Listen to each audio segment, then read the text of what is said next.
Kalau musuhan, kenapa masih ada pertemuan antara Pak Mulyono sama Pak Prabowo di GBK itu? Yakin itu pas makan malam belum lama ini bisa dipastikan itu rembekan sebagai teman, sebagai sahabat. Ya misalkan beneran nggak ada masalah, kok pas maem bareng tidak ngundang wartawan sama sekali? Apa takut?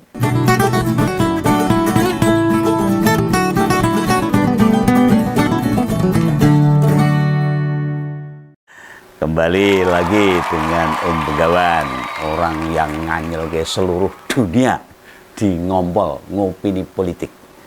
Jadi saya tak ngerasani lagi nih Pak Prabowo presiden terpilih. Ya kayaknya presiden terpilih ini beneran pengen membebaskan diri dari bayang-bayang presiden sebelumnya.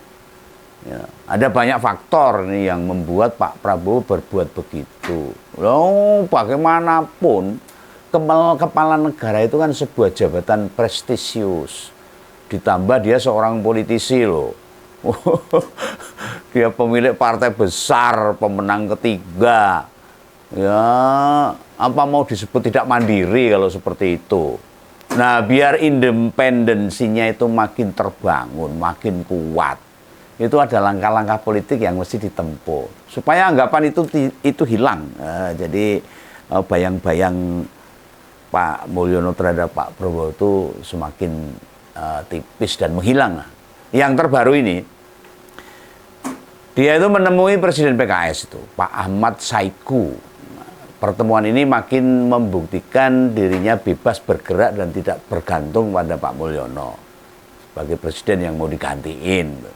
Nah, sebelum ketemu PKS di Kertanegara, Pak Prabowo itu hadir di Rakornas PKB.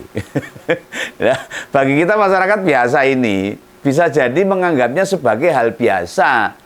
Ketemu sana, ketemu sini, ya silaturahmi, bergantian, gitu.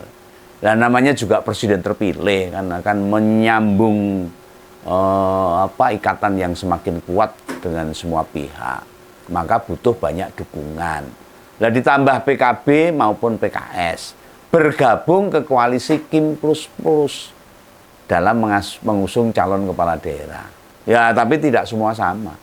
Hanya di kebanyakan daerah lah, ada beberapa daerah yang punya kandidat sendiri ya PDIP Perjuangan di mana-mana. Malah banyak itu calon PDIP Perjuangan yang calonnya itu kotak kosong karena nggak ada yang berani maju. Ketika calon PDIP Perjuangan muncul, nggak ada yang berani. Ya, contohnya di Surabaya, di Sukoharjo, banyak. Nah, apa artinya PDIP berseberangan sama Prabowo? Apa artinya seperti ini? Ada Kim Plus Plus yang didukung oleh Pak Prabowo dan berlawanan dengan PDIP Perjuangan. Nah, menjawab pertanyaan ini tidak bisa. Berlaku general itu nggak bisa. Tidak semuanya mesti berhadapan-hadapan. Gerindra maupun PDI Perjuangan itu bekerja sama juga loh. Nah, ini contohnya jelas ini. Lihat di Senayan itu, maksudnya di gedung DPR. Ketua DPR itu dari PDIP, Mbak Puan. Ketua MPR-nya dari Gerindra. Berarti kan ada konsesi yang dibangun bersama itu. Wong politik itu nyat bargaining kok. Yang malah terlihat pelan tapi pasti dilupakan. Ya Pak Mulyono dan keluarganya. Mengapa Om Begawan mengambil kesimpulan itu? Soalnya mereka sudah membahayakan demokrasi ya. Dari awal itu. Dari ketika putusan MK dan semakin ke sini itu, wah, demokrasi itu teriris-iris. Dan Om Begawan ya ikut miris. Nah, Pak Prabowo itu bila tidak melepaskan diri segera dari bayang-bayang Pak Mulyono ini, malah membahayakan jabatannya sebagai presiden. Dukungan partai boleh jadi gede, tapi dukungan partai tidak identik dengan dukungan rakyat loh. Setidaknya itu pada aksi peringatan darurat kemarin itu, waktu DPR akan menggelar paripurna revisi Undang-Undang Pilkada, hanya PDIP Perjuangan yang menolak, gemang itu. Nah, lihatlah situasi berbagai kota besar di Indonesia ini. Isinya itu mahasiswa-mahasiswa pada demonstrasi. Itu didukung oleh para buruh, rakyat, dan para pelajar SMA, SMK. Nah, contoh kedua, walaupun sekarang sedang tahapan kampanye calon kepala daerah, yang terlihat lumayan yang sering diberitakan itu siapa coba? di medsos, di berita-berita mainstream, di TV, ya malah Pak Andika sama Bang Dul di Jawa Tengah dan di DKJ Jakarta sana. Orang-orang atau calon kepala daerah dari Kim Plus Plus itu jarang muncul loh. Ya paling hanya Pak Ridwan Kamil aja lah yang sekali tempo. Itu menandakan betapa beratnya pilkada kali ini. Semula mereka menyangka posisi dicalonkan pemenang pilpres bakal memberi benefits, meraih elektabilitas tinggi. Nah Pak Prabowo paham benar ini. Memanfaatkan situasi, mempolitisasi partai yang keberadaannya ini lumayan berjarak sama Pak Mulyono.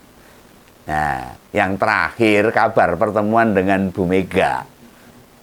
Kabar pertemuan dengan Bu Mega ini, itu saja membuat resah dan gelisah di hati Pak Mulyono. Sampai mengatakan dia tidak setuju kalau PDIP bergabung di kabinetnya Pak Prabowo.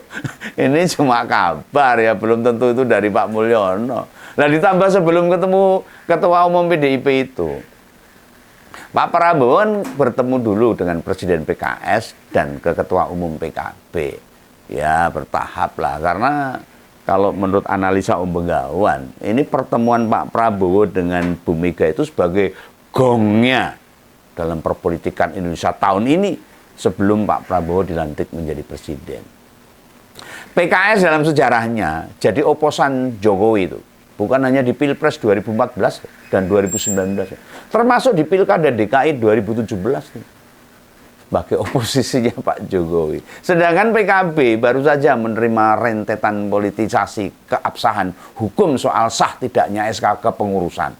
Yang pasti muktamar luar biasa sudah disiapkan untuk melawan kepengurusan sah dari Caimin. Tapi nggak mudah tuh, dongkel jabatan Caimin itu gampang itu. Bukan Caimin, bukan seorang Caimin itu. Bila membiarkan diri maupun partainya dihabisin sama penguasa. Caimin yang sekarang mengerjai gantian sepertinya. Sepertinya senjata makan Tuhan lah. Acara-acara PKB. Masih tidak mau undang presiden kembali, padahal Pak Presiden masih menjabat. Gitu. Ya secara de facto loh, Caimin tak lagi nganggep Pak Mulyono presiden saat ini. Dengan kenyataan seperti itu.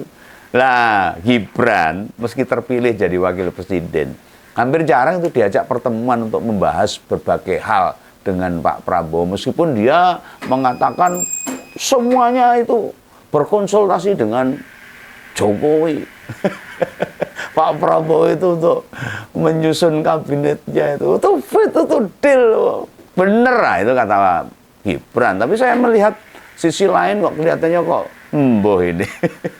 Nah dia tidak pernah diajak kok, mulai dari rapat, tim transisi, koordinasi dengan partai pendukung atau mendapatkan tugas khusus, enggak. Nah, Gibran sekarang ini perasaannya sama dengan yang dirasakan Pak Mulyono, kelihatannya loh dari sikap-sikapnya saat ini, merasa tidak dihargai oleh masyarakat. Kalau Begawan bukan tidak menghargai, tapi lebih pada mengkritik, memberikan peringatan, warning dan sebagainya. Saya tidak pernah menyerang, tidak. Gitu. Tidak dilibatkan dalam persiapan kepemerintahan mendatang si Gibran ini ya termasuk yang saya bahas itu. Lah Gibran ini terlihat kebingungan, arep ngopo itu, bingung dia itu. Lawang sesumbar mundur dari wali kota, katanya mau belanja masalah, ya mana buktinya? Masalahnya apa? Yang dia beli dari berbagai wilayah, dari berbagai daerah pelosok, mana? Dengan uang berapa itu belanja masalah itu? Dan sudah dorong-dorong itu kepala daerah di berbagai tempat. Lah ya malah ada orang berhasil loh. Nemeni Marcel Widianto di Tangerang Selatan, batal. Kemudian ngancani Diko Ganinduto supaya bisa menang di Semarang, batal. Si Diko nggak dapat rekom, balik ke Kendal ditolak. Golkar ternyata malah ngusung kandidat lain itu. Terus di kota kelahirannya di Solo, kenalkan Gusti Bre, Mangkunegoro, ya nggak jadi, batal juga. Kan jadi Malu itu, kisinan itu. Nah sekarang malah terbebani dengan isu akun Fufufafa.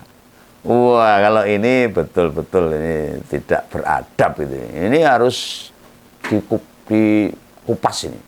Fufufafa ini harus dibongkar sejelas-jelasnya ini. Karena ini apapun siapapun yang menulis dengan melecehkan Pak Prabowo dan keluarganya harus dibongkar. Dan Pak Prabowo mengatakan tidak apa-apa itu hanya lisan, tapi hatinya pasti teriris-iris. Ya nanti biar terlihat. Ya.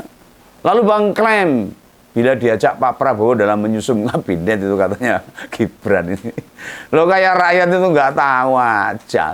Sekarang medsos kabar itu kan bisa diupdate oleh rakyat. Gimana membahas kabinet? Ketemu orang tahu. Dijak bareng ngobrol belas. Lama model rapatnya pakai telepon atau telepati kan ya enggak toh. Ini Om Begawan memprediksikan ini. Di komentar ada yang bilang tuh, di komentar ngompol tuh, kalau musuhan, kenapa masih ada pertemuan antara Pak Mulyono sama Pak Prabowo di GBK itu? Yakin tuh pas makan malam belum lama ini bisa dipastikan itu rembekan sebagai teman, sebagai sahabat. Ya misalkan beneran nggak ada masalah. Kok pas maem bareng tidak ngundang wartawan sama sekali? Apa takut dengan omongan-omongan yang mau diobrolkan? Kenapa sih kalau ada wartawan nungguin makan selesai? Lalu ditanya, apa yang dibicarakan Pak? Apa yang diobrolkan Pak? Apa Pak Mulyono masih punya nyali ngadepin para wartawan? Para media ini. Untuk acara formal loh ini. Nah peresmian pabrik kemarin itu, meresmikan rusun di IKN atau kegiatan formal lain. Ya dia masih berani. Nggak tahu itu apakah wartawannya beneran atau cuma main-mainan, saya nggak tahu juga tuh. Nah sebenarnya tidak ada yang berubah secara mentalitas dari diri Pak Jokowi itu nggak ada. Dia tetap tenang itu. Nah perubahan terjadi itu disebabkan cara memimpin akhir-akhir ini. Ini bukan kepemimpinannya Pak Jokowi 9 tahun ke belakang. Model dulu enggak. Beda banget. Om Begawan sangat merasakan. Coba sebelum tahun 2023 itu, apa Pak Mulyono suka memanfaatkan kekuasaannya buat memberi pengaruh misalnya. Om Begawan sanksi nih dengan hal itu. Yang dibutuhkan Pak Prabowo ya banyak panggung. Dia butuh membangun kekuatannya sendiri, tidak nunggu arahan Pak Mulyono tuh akhirnya tuh. Ya itulah. Ini saya dukung Pak Prabowo agar segera lepas dari bayang-bayang Pak Mulyono. Supaya dia tidak fokus memimpin bangsa ini. Dengan didukung, disupport oleh semua partai. Dan semua komponen bangsa ini. Untuk menuju Indonesia emas 2045. Inilah pesan Om Begawan. Sampai ketemu lagi di lain kesempatan. Salam Begawan, salam ngompol. Dadah.